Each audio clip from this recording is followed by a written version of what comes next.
Mas Bro semua, welcome back to my YouTube channel. Ketemu lagi bersama Japir. Oke Mas Bro, kali ini aku membahas salah satu video yang menurut aku menarik banget nih Mas Bro. Jadi kalian tahu kan tembok ratapan itu Mas Bro, sama Masjid Baitul Maqdis yang ada di Palestina Mas Bro. Ternyata dahulunya pernah runtuh Mas Bro. Tembok ratapan juga udah dibangun kurang lebihnya 2 kali kalau nggak salah, 2 kali. Dan Masjid Baitul Maqdis itu pernah rata juga dulunya Mas Bro.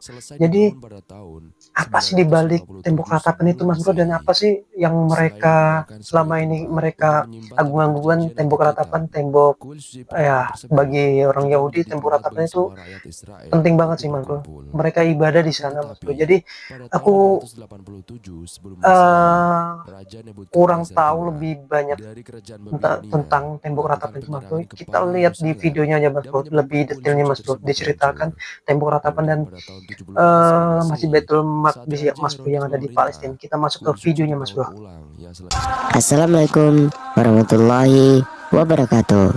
Dan pada video kali ini kami akan membahas misteri tersembunyi dari sejarah tembok ratapan Yahudi. Sejarah mencatat pembangunan tembok ratapan berawal dari dipindahkannya tabut perjanjian yang berisi tentang 10 perintah dari Tuhan yang dibawa oleh sosok penting dalam agama Yahudi, yaitu Musa alaihissalam. Bentuk dari tabut tersebut adalah berupa kitab. Lalu kitab tersebut berulang kali dipindah ke sejumlah lokasi yang dipercayai merupakan tempat suci. Dan hal itu membuat Raja Daud berpikir untuk mendirikan sebuah bangunan untuk menyimpan tabut perjanjian atau kitab tersebut. Namun yang mendirikan bangunan suci tersebut adalah putra dari Raja Daud yang bernama Salomo.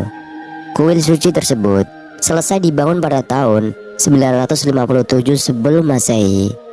Selain digunakan sebagai tempat untuk menyimpan tabut perjanjian atau kitab, kuil suci pertama tersebut juga menjadi tempat bagi semua rakyat Israel untuk berkumpul. Akan tetapi, pada tahun 587 sebelum Masehi, Raja Nebukadnezar II dari kerajaan Babilonia melakukan penyerangan kepada Yerusalem dan menyebabkan kuil suci tersebut hancur. Kemudian pada tahun 74 sebelum Masehi, saat Raja Herodes memerintah, kuil suci dibangun ulang yang selanjutnya akan menjadi tembok ratapan. Namun, kuil suci kedua tersebut bukan untuk menyimpan tabut perjanjian atau kitab, tetapi menjadi pusat untuk kaum Yahudi beribadah dan melakukan berbagai tradisi. Lalu kaum Yahudi mulai memberontak kepada Kekaisaran Romawi pada tahun 66 Masehi. Kemudian, pasukan Romawi yang dipimpin oleh Kaisar Titus berhasil menduduki kota Yerusalem pada tahun 70 Masehi. Selain itu, mereka juga banyak melakukan penghancuran terhadap bangunan di wilayah tersebut, di mana salah satunya adalah kuil suci kedua. Sementara itu, dari kuil suci kedua hanya tersisa sebuah bangunan yang kemudian disebut sebagai tembok ratapan atau tembok barat. Kaum Yahudi sangat memuja tembok tersebut karena menjadi bagian dari kuil suci kedua. Dan selain itu, kaum Yahudi juga memanfaatkan tembok tersebut untuk memanjatkan doa, sehingga banyak kaum Yahudi yang berdoa di sana. Di antara selap batu pada tembok tersebut, terkadang kaum Yahudi juga menyelipkan gulungan kertas yang di dalamnya berisi sebuah doa. Sebab kaum Yahudi memanjatkan doa serta meratapi kejadian hancurnya kuil suci kedua di tembok tersebut, maka ia diberi nama tembok ratapan. Dan sahabat yang beriman, tembok ratapan atau yang juga dikenal sebagai tembok barat di Yerusalem merupakan salah satu situs paling sakral bagi umat Yahudi.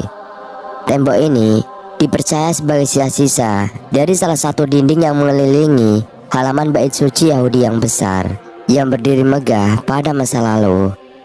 Dengan ketinggian sekitar 18,9 meter, tembok batu ini menjulang di atas tanah dan menjadi tujuan ziarah bagi ribuan orang Yahudi setiap tahunnya, yang datang untuk berdoa dan merasakan kedekatan spiritual di tempat yang mereka yakini sebagai salah satu lokasi tersuci dalam tradisi mereka.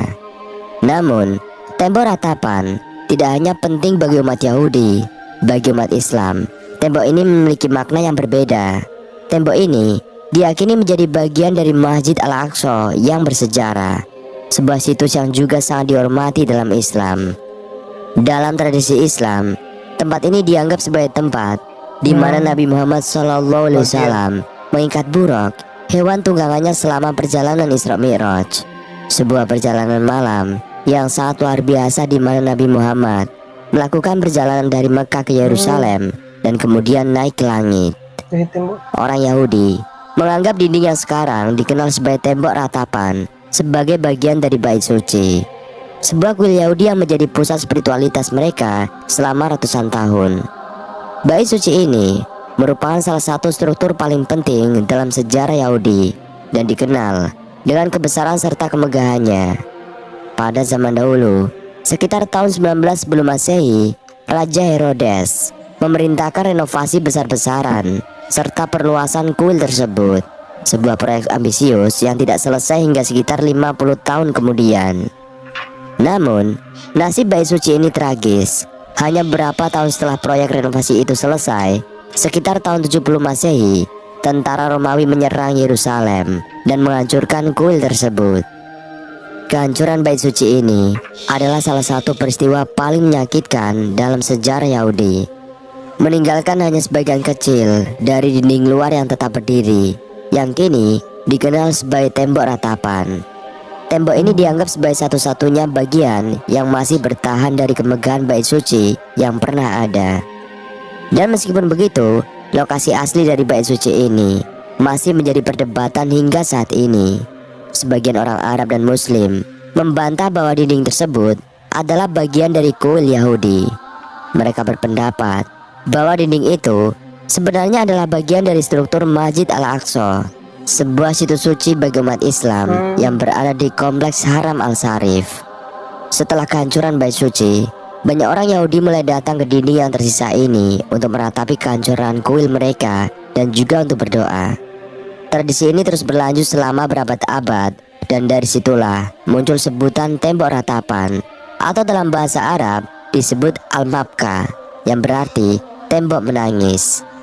Istilah ini kemudian diadopsi oleh para pelancong Eropa, terutama dari Prancis, yang pada abad ke-19 menyebutnya sebagai Wailing Wall atau Lamentation Wall.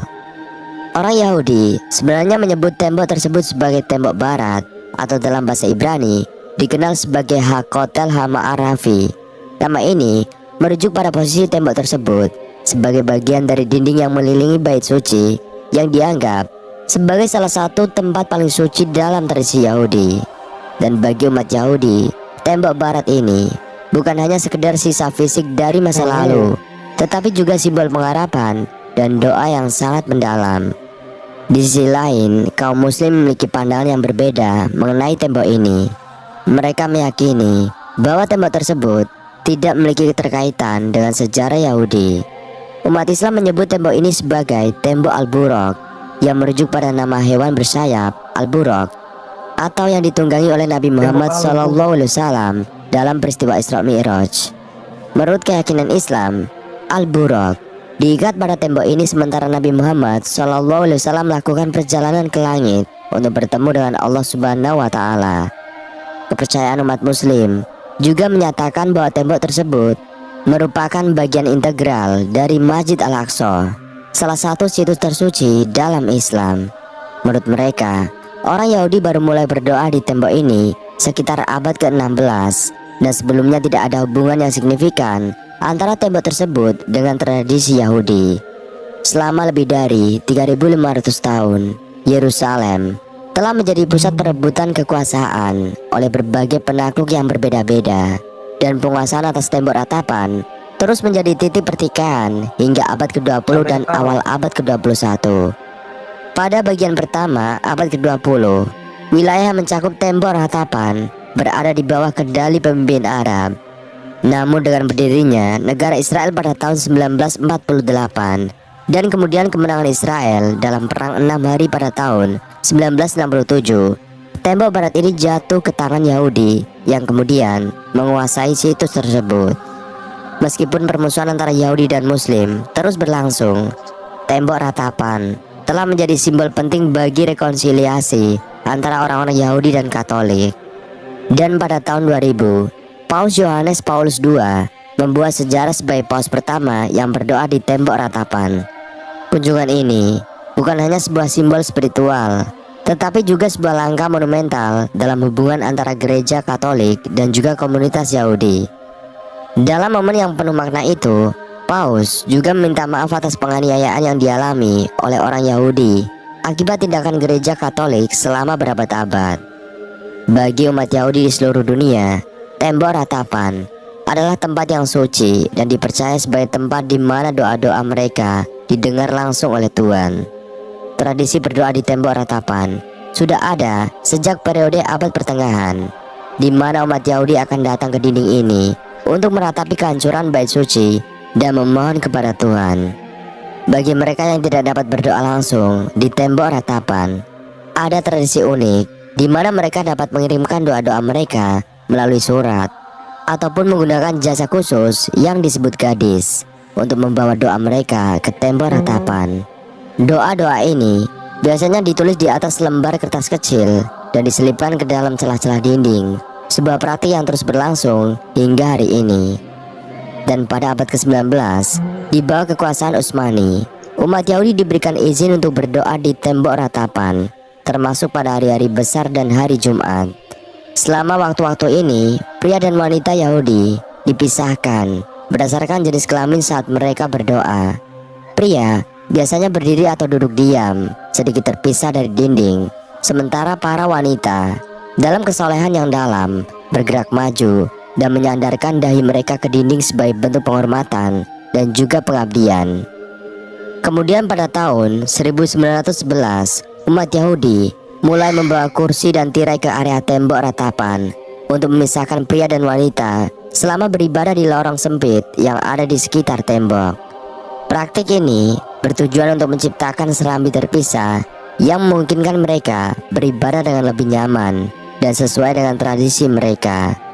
Namun, ketika penguasa Utsmani menyadari adanya tindakan tersebut, mereka segera melarangnya karena dianggap melanggar aturan yang berlaku pada saat itu. Situasi semakin memanas pada tahun 1929 ketika terjadi kerusuhan besar di sekitar tembok ratapan. Beberapa orang Yahudi berusaha membangun tirai semi permanen di lingkungan tembok untuk mempertegas pemisahan antara pria dan wanita.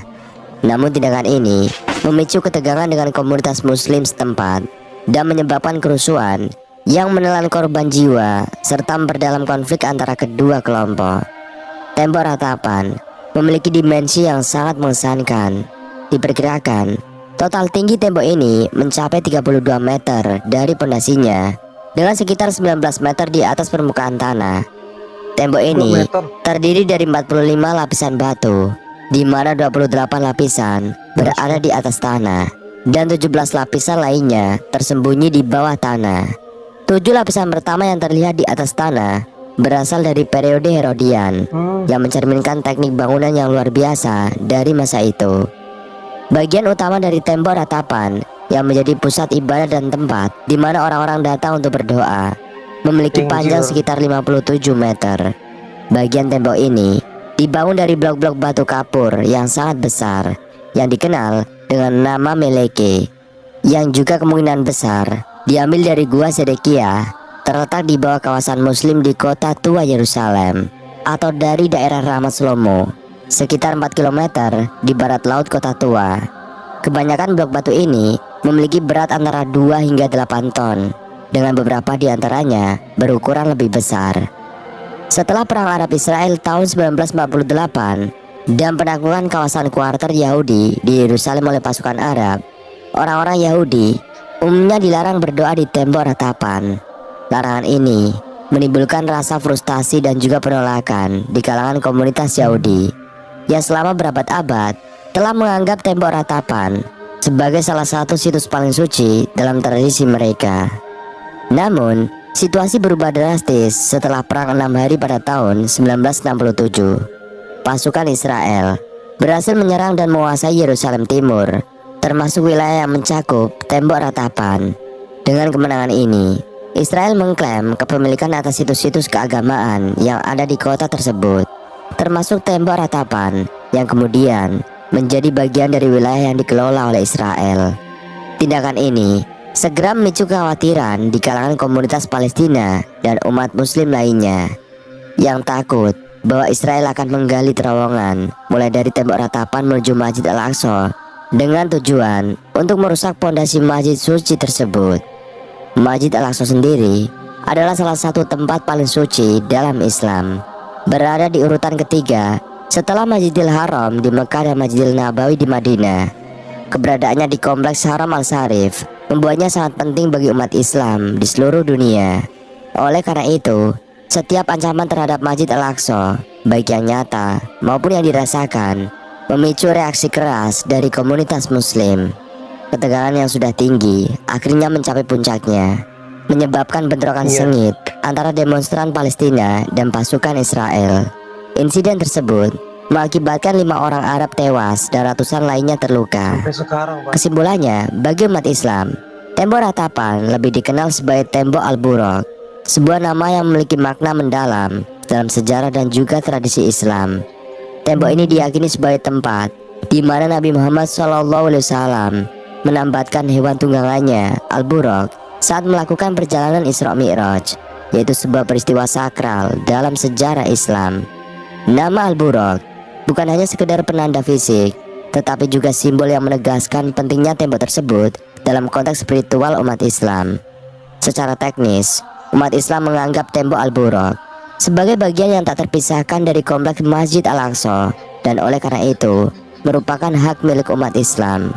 Sebelum Israel mengambil alih tembok ratapan pada tahun 1967 setelah perang 6 hari, terdapat tanda-tanda dalam bahasa Arab di lokasi tersebut yang menyebutkan nama Al-Buraq. Bahasa Arab di lokasi tersebut yang menyebutkan nama Al-Buraq menegaskan klaim keagamaan umat Islam atas tembok tersebut. Perjalanan Nabi Muhammad SAW menuju langit ketujuh yang dikenal sebagai Mi'raj dimulai dari Masjid Al-Aqsa di Yerusalem. Sebelum mencapai Masjid Al-Aqsa, Nabi Muhammad melakukan perjalanan malam yang dikenal sebagai Isra. Dari Masjidil Haram di Mekah menuju Masjid Al-Aqsa, peristiwa ini memiliki makna yang sangat penting dalam sejarah Islam, karena di sanalah Nabi Muhammad menerima perintah sholat 5 waktu langsung dari Allah Subhanahu wa Ta'ala. Masjid Al-Aqsa sendiri adalah salah satu masjid paling suci dalam Islam, menempati urutan ketiga setelah Masjidil Haram di Mekah dan Masjid Nabawi di Madinah. Masjid ini disebutkan dalam Al-Quran sebagai tempat di mana Rasulullah SAW naik ke langit atau Mi'raj untuk menerima wahyu sholat, yang menjadi salah satu rukun dalam Islam. Lokasinya yang berada di Palestina menjadikannya pusat perhatian dan tempat ziarah bagi umat Islam di seluruh dunia. Namun, penting untuk diketahui bahwa Masjid Al-Aqsa berdiri saat ini bukanlah masjid yang asli seperti pada zaman Rasulullah. Masjid Al-Aqsa yang asli mengalami kehancuran akibat gempa bumi dahsyat yang melanda Jazirah Arab pada pertengahan abad ke-6. Gempa tersebut menyebabkan masjid tersebut rata dengan tanah, dan struktur masjid yang kita lihat saat ini adalah hasil dari berbagai upaya pembangunan kembali yang dilakukan sepanjang sejarah. Pembangunan kembali Masjid Al-Aqsa dilaksanakan oleh Khalifah Al-Walid, yaitu pada tahun 705 sampai 715 Masehi dari dinasti Umayyah. Pembangunan ini merupakan bagian dari upaya besar Khalifah untuk mengembalikan kejayaan Islam dan memperindah tempat-tempat suci. Setelah beberapa dekade, dinasti Abbasiyah mengambil alih tanggung jawab untuk merestorasi Masjid Al-Aqsa pada akhir abad yang sama, memberikan kontribusi penting dalam menjaga keberlangsungan dan kemegahan situs suci ini. Dalam restorasi yang dilakukan oleh dinasti Abbasiyah, beberapa perubahan signifikan diterapkan pada arsitektur Masjid Al-Aqsa.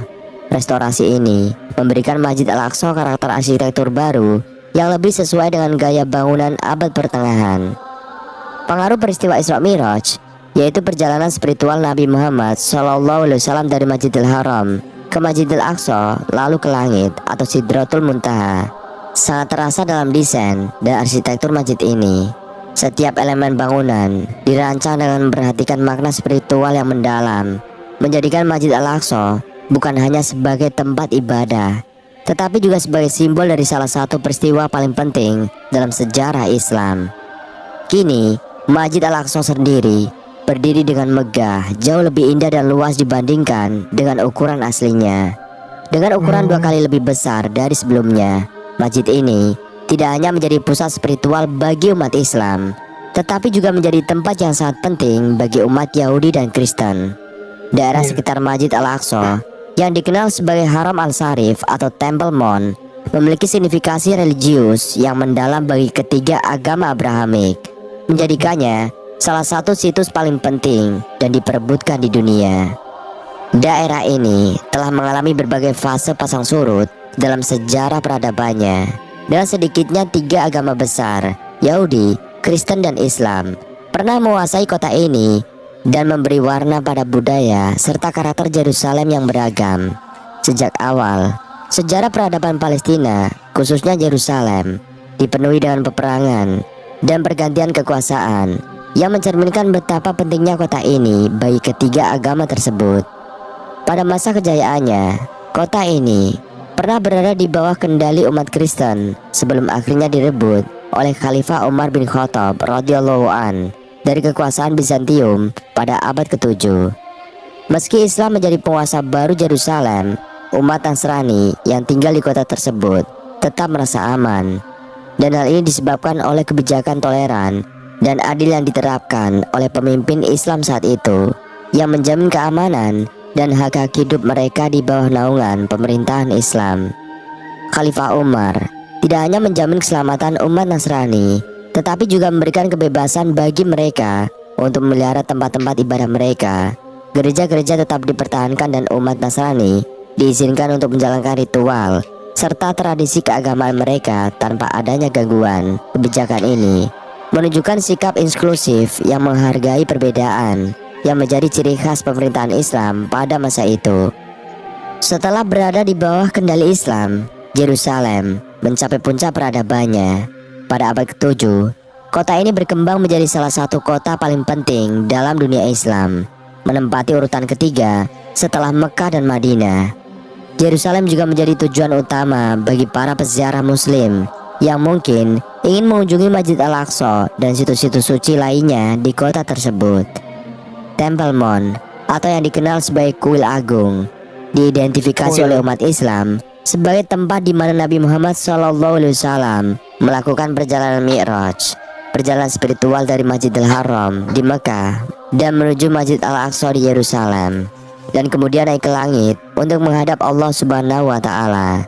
Lokasi ini memiliki makna yang sangat mendalam dalam tradisi Islam sebagai titik awal dari pengalaman mistis yang sangat penting dalam sejarah Nabi. Selama abad pertama pemerintahan Islam di Yerusalem, dinasti Umayyah memegang kendali atas kota tersebut. Khalifah Abdul Malik Ibnu Al-Marwan, yang merupakan penguasa pertama dari dinasti Umayyah, memainkan peran krusial dalam pembentukan ikonografi kota. Pada tahun 691 Masehi, beliau memerintahkan pembangunan Dome of the Rock atau Kubat As-Sakhra yang kini berdiri megah di tengah kompleks Temple Mount. Dome of the Rock menjadi salah satu simbol utama Yerusalem dalam pandangan Muslim, mewakili tempat di mana Nabi Muhammad diyakini naik ke langit. Simbol kedua dalam pandangan umat Islam adalah Masjid Al-Aqsa yang terletak di tepi selatan dari Kuil Agung.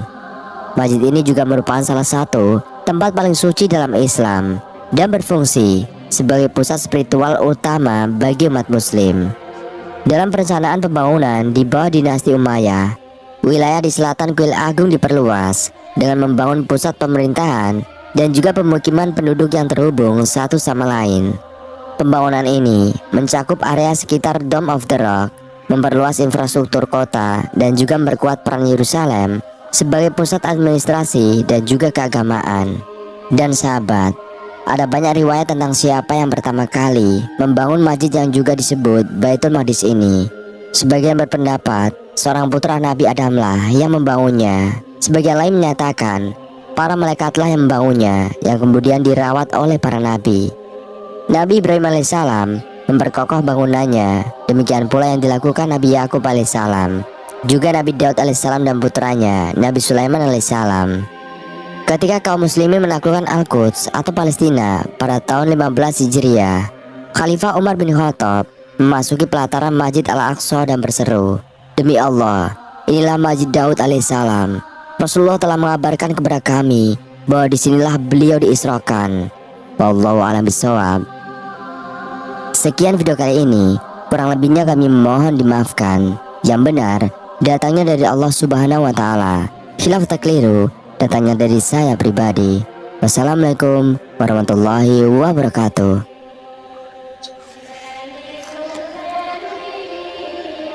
Tembok Al-Buruk, Mas Bro. Saya juga baru tahu juga. Banyak sih Mas Bro di video ini yang menceritakan ya apa ya sejarah yang belum kita tahu, bisa jadi tahu Mas Bro. Mungkin kalau kalian mau lebih lengkapnya, mau lebih detail lagi tentang situs-situs dan sejarah tentang wilayah Masjid Al-Maqdis dan Tembok Ratapan, boleh langsung kunjungi aja di